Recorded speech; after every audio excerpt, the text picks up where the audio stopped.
Hey guys, I wanted to show you guys how I do my acrylic full sets from start to finish. These techniques have kept my clientele and my work consistent over the past 3 years, so I thought I would share with the class. So first, you always want to start with a great prep system. I use a pretty basic prep honestly, but I find it's very effective. So you first want to start by pushing back the cuticles and do it very gently so you don't hurt your client, as some people have more skin growing on the nail plate than others. And then I use my diamond flame bit in reverse and I go from left to right.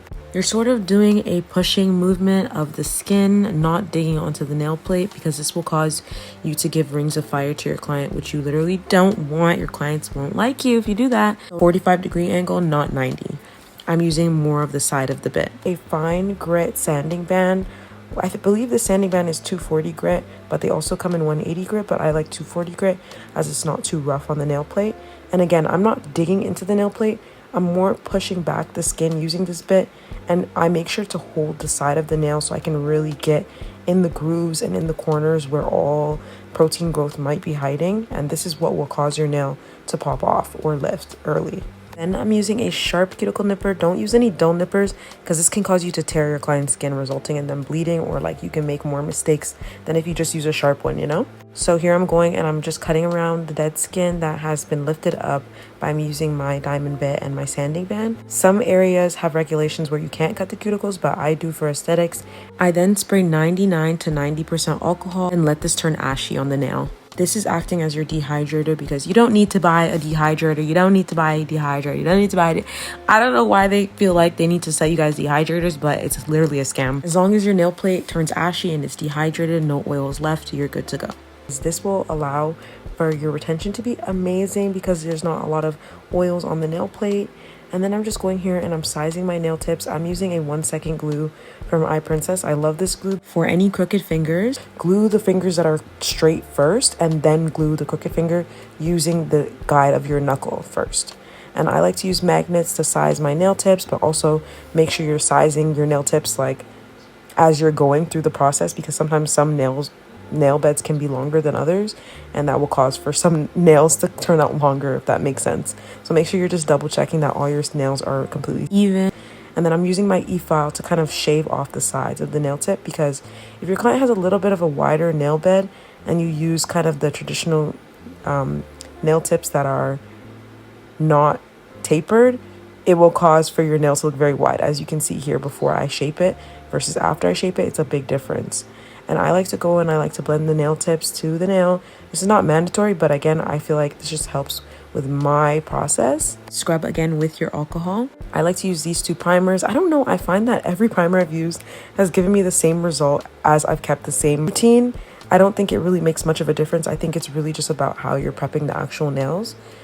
And you want to make sure that you wait until your bead turns shiny before you just go ahead and place it on the nail, and that it's not a running bead all over the place, or that the bead is not dry. And I think here I'm using a Cover Pink by Young Nails.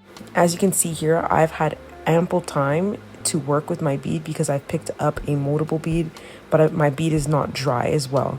And every time I notice that my bead starts to get stuck in my brush, I dip back into my monomer, I wipe my brush off on a clean surface on my paper towel, and then I go back in my monomer, and then I go back in my powder. And then here I'm doing my cuticle bead. And another tip is to make sure that you don't place your cuticle bead right where you feel like it needs to meet the nail. You place it just a little bit below. Point your nail finger down so that the product doesn't flow, because with acrylic you're working against gravity. So if you point the nail down, the product is going to flow down, and you have time to push the product up, and it's not going to just flow back into your cuticle and cause for a big mess. And you want to make sure you're going around and maximizing your retention by tapping your product into place around the cuticle and creating kind of a vacuum seal around your cuticle. And then I'm just kind of making sure that no skin is attached to my acrylic before I go and file, because I'm using a very sharp file. This is an 80 or 80 grit file. And if you're going to be using these files, make sure you season your file, which I'll show you how to do in another video, but make sure you season your file, that the edges of your file are not completely sharp, because you will cut your client. And another tip is to make sure that whatever side of the nail that you are filing, the opposite side should have a finger kind of supporting it, so that you can really get a crisp, sharp shape, and that your shape is actually square and not coffin or not rounded or anything like that. You're working in a parallel kind of formation, if that makes any sense. And then here I'm using I believe this is a medium grit, but I usually use a fine grit 5-in-1 nail bit from either this is from Pana or Kiara Sky. Either one honestly works. And I'm mainly going around the cuticle again because you want to create a vacuum seal, and the thinner the area is around the cuticle, the better the grow out is, and the less chance your nails have to lift, and your retention will just be on 10 and your clients will love you. And then after I file with that bit, I'm just going ahead and I'm spraying some alcohol, removing all the debris and all the dust from around the cuticles so that I can go ahead and get started on my nail art. I like to mix my light pinks because I find a lot of light pink brands are very not, like, they're not opaque at all. So I mix Creations white, super white, with just any old pink to give me this very, very pale pink. And then I go here and I'm creating my Frenchies.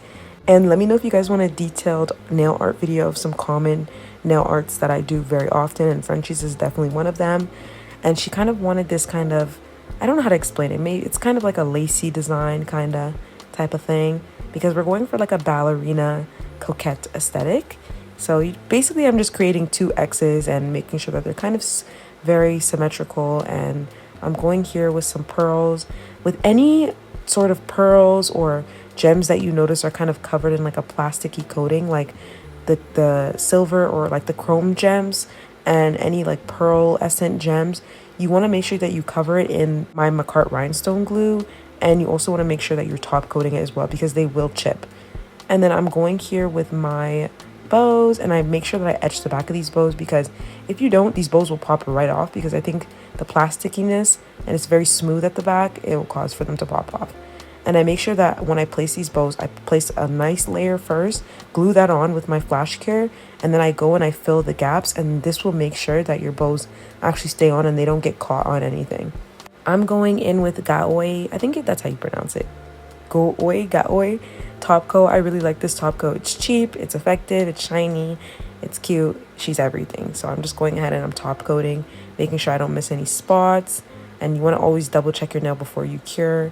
And I always liked to go and file with either a hand file if you're not experienced with your e-file, or you can use your fine grit sanding band on your e-file on a very fast speed. I believe I'm using like a 14 speed, 14,000 RPMs to create a very crisp shape and go under and just make sure that the edges of my nails are very like not thick at all, you know, because you don't want a thick chunky nail. Your clients don't like that. And I like to go and just wipe off the nails really, really good, and her hands with some alcohol. I don't really send my clients to wash their hands. It takes too much time. And then I'm using my custom shimmy oil to oil up my clients' hands, to reintroduce back some moisture after all that alcohol. And I used some lavender lotion, and the final result came out so cute. She loved it. In the near future, I'll definitely do some detailed nail art videos, some prep videos, and subscribe. Love you guys. Bye.